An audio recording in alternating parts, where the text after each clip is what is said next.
Hello, everyone. Hi, good morning, afternoon, night, wherever you are. We are day two of GISH. Hopefully, today will be twice as much joy and fun and creativity. Woo, you're already turning in some magical work. And we are just make sure that you are taking care of yourselves, you're pacing yourselves, you're taking breaks, you're staying hydrated because there's a lot more fun, but also a lot more work to do. So keep going, try something new, push your boundaries. We are going to have a lot of fun this week. And there is no better way to kick off our panels, I think, than a little Our Flag Means GISH. Our Flag Means Death, Vico Ortiz and Samba Schutte. Hi. Hello, hello. What's up? Woo! Listen, when we announced your names, I can't overstate how excited and ready this community was to hold you in their arms and bear hug you. Um, I I'm so grateful for that. I mean, I had not heard of Gish specifically, and so once they started tweeting that at me, I looked it up and I was blown away. I was like, how have I not heard of this amazing event and thing? And so to be a part of it now and with Vico, it's just it's amazing.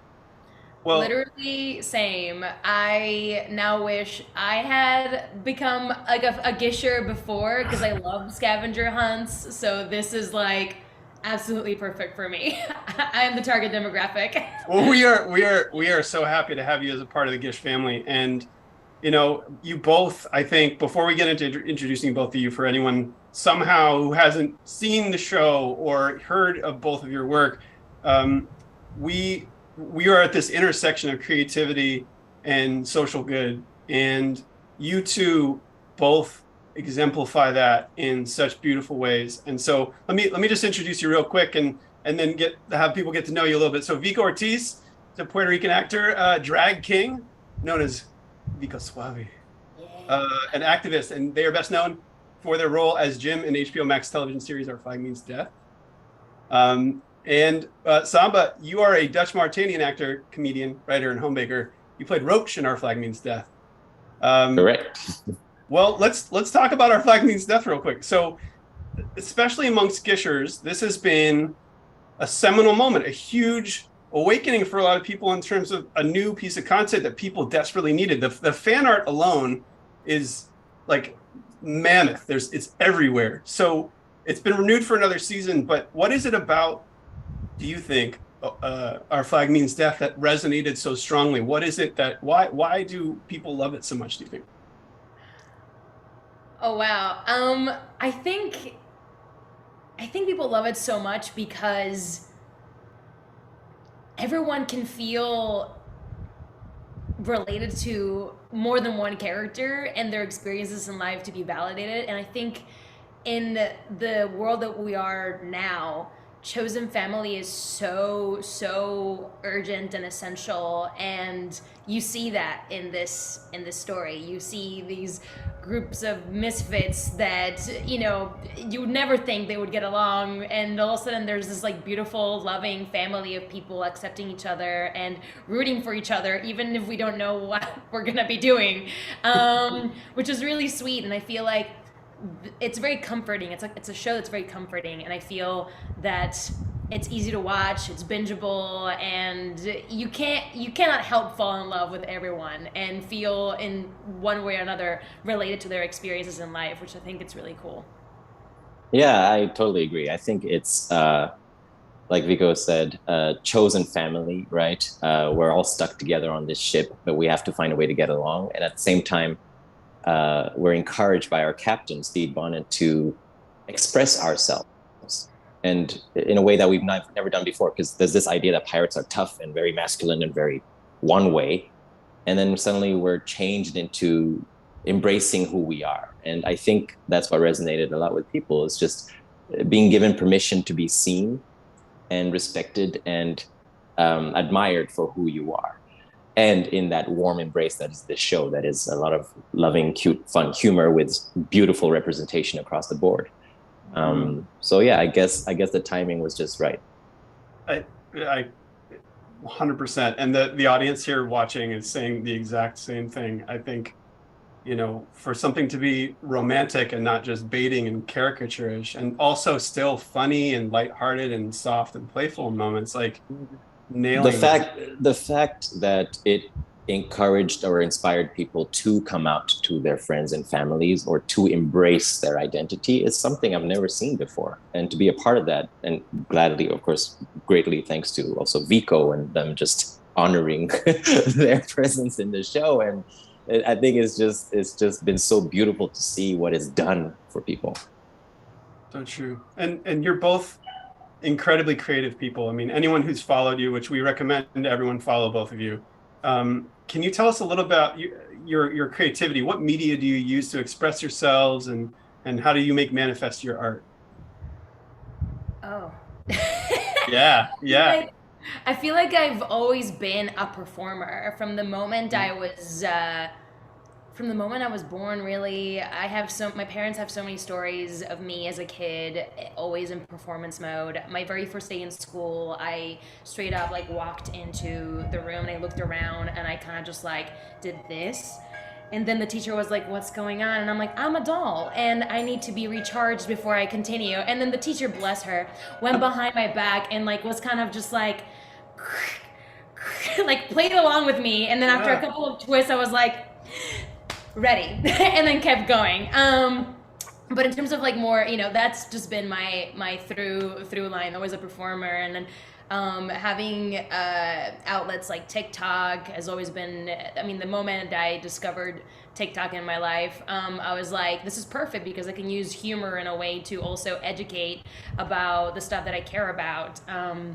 And I do drag as well, which has helped me a lot in connecting with all of my intersections as a queer Puerto Rican, and connecting with my culture, connecting with my queerness and my fluidity between genders, and reclaiming what it means to be feminine and masculine in my own way, and showing that and going to performances that people celebrate that other folks can see, oh wait, I can do that too, and or I can be.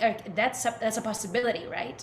And yeah, I mean, social outlets are beautiful. I think I'm learning a lot too through them, and there are so many young people out there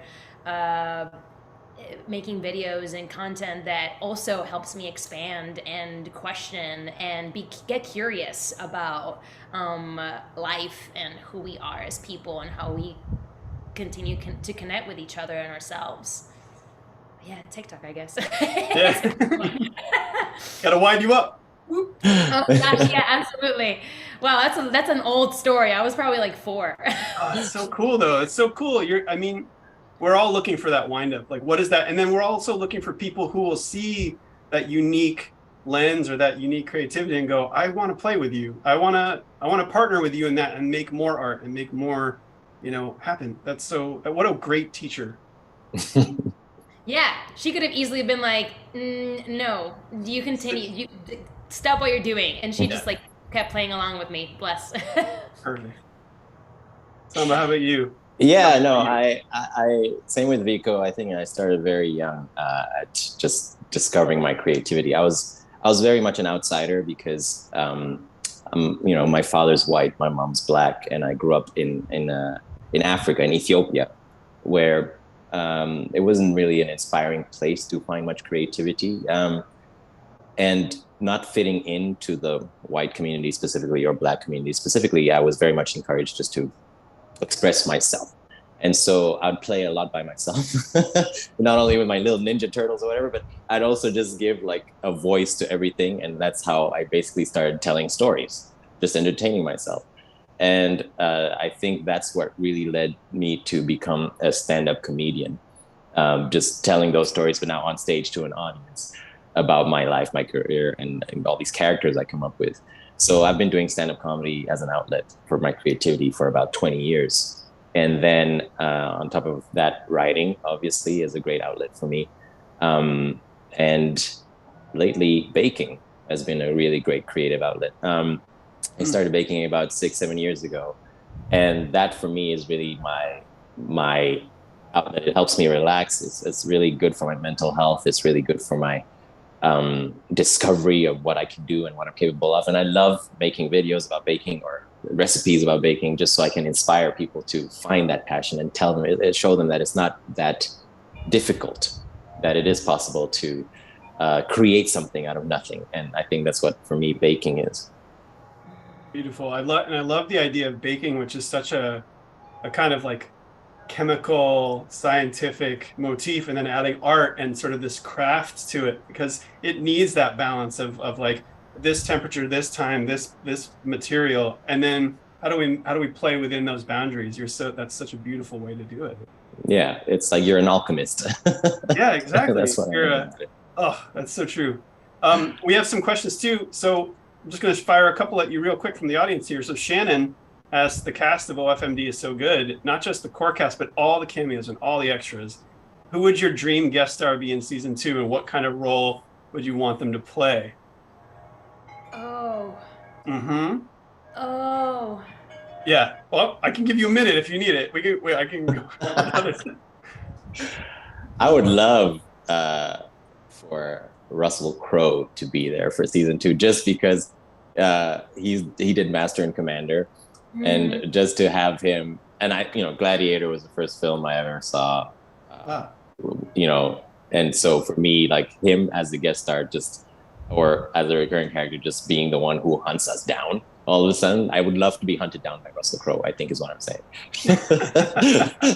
That would be really fun. I love Kate McKinnon, so I think it'd be really fun to have Kate McKinnon in the show. Kate McKinnon. Just because, I don't know what type of shenanigans she would be. I mean, she's down to, Kate's Kate McKinnon, so yeah. I think having her on would be really, really fun. Great. Those are both great. So tell me a little bit, like the messages that you want to send to your audience. Obviously, we have a lot of people creating, and we have a lot of people who care and are kind in this community. What messages are you now able to share with your audiences through your art, or what messages do you want to communicate? What do you want people to know? What's important to you as artists? Ooh. I think for me, the message that I want to that I've been saying, and I want to continue saying, I think for the rest of my life, is that no matter where you're at, your existence is valid, and there doesn't need to be like a period on that exploration.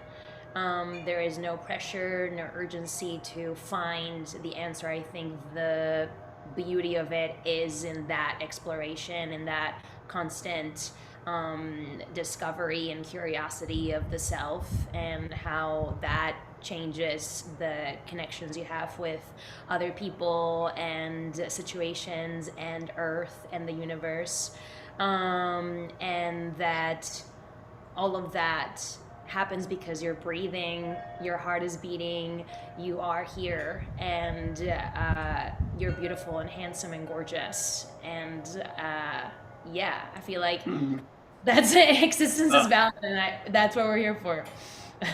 Beautiful. Yeah, Samba. I totally agree. I would say, I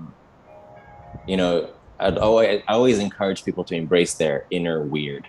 Because we all have an inner weird in us, and weird is just the word for unique, right? And I think that's where the word beautiful comes from, be you to the full. And I think that's so important, because we are very much like, pressured to fit in a box or fit in a certain mold, and that time is over. I love that people are embracing who they are and daring to declare, this is who I am. And that's what the symphony of life and the universe wants. It wants you to play your unique note in this huge musical number. And that's when the musical number rocks, right? So I always want to encourage people to embrace their inner uniqueness, embrace their inner weird. Be able to laugh at yourself is very important, and not take yourself so seriously. And that's really what's gotten me through everything. Just be you to the full, man. So good. Actually, we have a question along those lines. Riley asks, for both of you, one of the aspects of GISH that personally really helped me come come out of my shell was letting go of self-consciousness, allowing me myself to be silly in front of strangers for fun. Did you, being drama nerds, having both attended theater school, did that allow you to embrace your weird, or where did that come from? That desire to say, this inner weirdo, I'm gonna let it out. I'm gonna let this person out and like see what that looks like. Where did you learn that? I think I got really lucky because both my parents are actors. So I feel that my weird has always been heavily encouraged from the get-go. And my imagination always ran wild. Many a times my parents had to have sit-down conversations with the teachers because they would be like, so Vico is kind of elsewhere, and my parents were just like, they would like listen and then like, you know, come home and be like, you're fine, and I was like, thank you. But yeah, I feel like, yeah, it's always been there, and it's so beautiful. And weirdly enough, I was just in a panel a few weeks ago, and I decided to randomly Google like the definition of queer, because I was like, I use it all the time, but like, you know, let me see what the dictionary has to say. Yeah. And effectively, like some of the words that came up was weird, unique, curious, out of this world. And I think it's so interesting to me that the world is so, like you said, Samba, so intense about putting you in boxes and not wanting you to go and be outside of it. So absolutely, I think embracing that weird, that uniqueness, that queerness, that thing that makes you different, because at the end we're all very different. I think that's what's so beautiful about life, and at the same time in those differences there is so much commonality. So yeah, anyway, there's that answer to always been a little weirdo and will forever be a little weirdo. I mean, same here. Listen, an example, I wanted to learn to whistle when I was like 4 or 5 years old, and I didn't know how to whistle. Okay, so I was convinced that to learn to whistle, you'd have to mix some peanuts and chips and mash them up together and put salt on it. And I ate it, and this is a true story. Immediately after, I was able to whistle. And so I was convinced for a long time that that was the magic potion, the secret to whistling. So I told that to my parents, and they're like, okay, you know, like they really encouraged me just to be me. And I think it's because they were also such unique people in that sense, because they were not from the same country, right? My dad's Dutch, he's a white man. My mother's Mauritanian, she's a black woman, and she's Muslim, he's Christian. And still they ended up, their worlds colliding, you know, in the most unexpected way. So they showed me that it's just embrace who you are, and you'll run into the right people to create your universe. Be the sun of your solar system, but shine bright as who you are. And so I think that encouraged me to just embrace who I am. And then that attracted different planets around me and such beautiful people who dared to be themselves and express themselves. And yeah, there's no secret formula. It's just be able to laugh at yourself, have a sense of humor, and dare to be you without fearing what other people will think. And it's not easy. It takes time. It took me time to just be like, I accept I'm this tall, lanky, weird-looking person with a gap in my teeth, and I'm here to stay. You know, so it's a journey, but man, it's worth it. This panel is the wholesome panel I needed today, so I just want to say that right now. You're both so profound and so kind in your profoundness. It's you know, we're all embarking on this journey together of like trying to accomplish challenges and find ways in. And if there's something that's stopping us, or there's, you know, an accessibility point where we're trying to get into it, we need to sort of like creatively problem solve, or just interpret it as we want to interpret it, so that it is the thing that we want. And I think you're perfectly suited to speak to this community who does so much good and creates so much. So thank you so much again.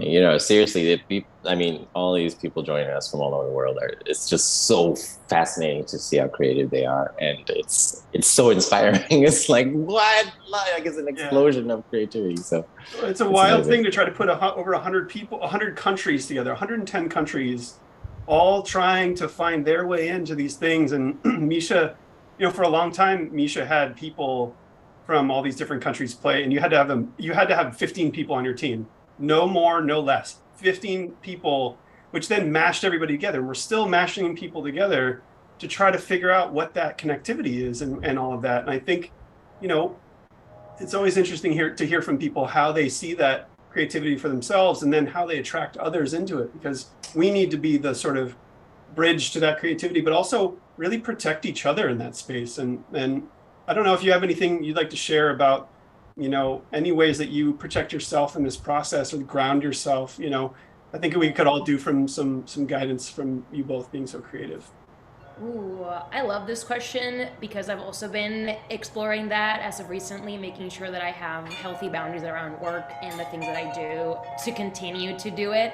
I do come from a background that was very much like the busier the better, like busy was my flex, and now I'm, changing that and deconstructing that and and be like, okay, do I really want to be always busy and have no time and burning both ends of the stick and constantly being in an exhaustion mode and like overperforming in order to continue?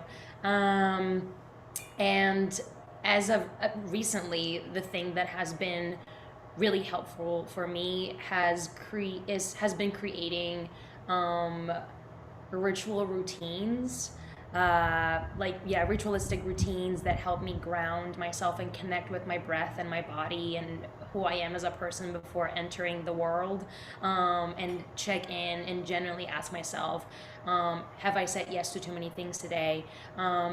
Should I move something that I said yes to today that could be done tomorrow? And not feel guilty for moving things around in order to be able to give them my fullest every time, because I used to be on the go constantly. So I think rest is incredibly important. Hydrating, I know that everybody reads it, but drinking your water is essential. We always forget, we need to drink it. And finding rituals throughout the day that make you feel grounded. For me, making coffee is a really grounding ritual. It's a thing that I do every morning, but instead of just kind of making it mindlessly, I really make sure that I am present in the moment, whether it's opening up the greca, and tossing the old coffee and then cleaning it up and really smelling the new one, all the process of it, warming up the milk, adding all of the things, really be present in all the senses. So I'm here, I'm in this moment, I'm not somewhere else. And then from that, start the day with, I journal and I meditate in yoga. Not everybody, it's totally fine if you don't want to do that, but I think finding throughout the day something that you can really just create awareness around it, and pause is really important, so we can keep going. Yeah, great. Samba, how do you stay afloat on the ship? Learn to swim. Everything Vico said, boundaries, healthy boundaries, and really finding some way of coping with your day, and that can take many forms. For me specifically, it's letting go of the things you can't control. You can't control how someone will react to you or look at you or judge you. What you can control is how you feel about it. And so it's very much about trusting that whatever you're putting out there, creating or making or coming up with an idea for, it chose you to be expressed. And so just do that. And you're not doing it for you at the end of the day. You're doing it for whatever source flowed through you to create what it is. And embrace that. And yes, not everyone will like what you do. I mean, I do stand-up comedy. Guaranteed 30% of the room will not like me. That's just the statistics in stand-up comedy. But I can't try to convince them. I just have to do the jokes that came to me and stay true to who I am, and they will resonate with the right people. So trust that you are capable of flowing with whatever's being brought to you, and enjoy it, and know that it's up to you to decide how you feel about it. You can't control how other people feel about it.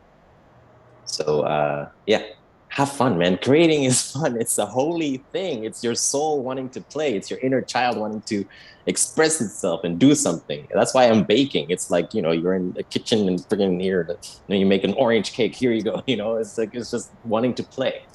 So play. Yeah. Play is so powerful. Play is such fuel for activism, for supporting our relationships, supporting ourselves. Play is they've shown in clinical trials how much play, well, what we always knew, which is play is restorative, right? Play is powerful medicine. It's so many different things. I want to close out before we get to the challenge for this panel that you all are going to be doing. Love to hear about any projects you have coming up, anything you'd like to promote that you're working on so that we can support you. I mean, second season. That you can talk about? I feel like I have some things coming up, but I can't yet, say. We love secrets in this industry, unfortunately. But there are some really fun things happening. Obviously, everybody already knows that the second season of Our Flag is happening. And yeah, I'm in the midst of selling a couple of ideas. So if there's anyone out there that is a producer that wants to do a documentary about voguing and series that's very queer, these thems, we're taking it. We're in the midst of selling it to make it bigger and better. So if anyone out there has the pull, I'm producer now, so here we go. Let's do it. Yes. Awesome. I mean, same with me. It's season 2 of Our Flag, and the support has just been amazing and tremendous. So thank you for everyone who's following us on our socials. And that's also where we promote things that we have.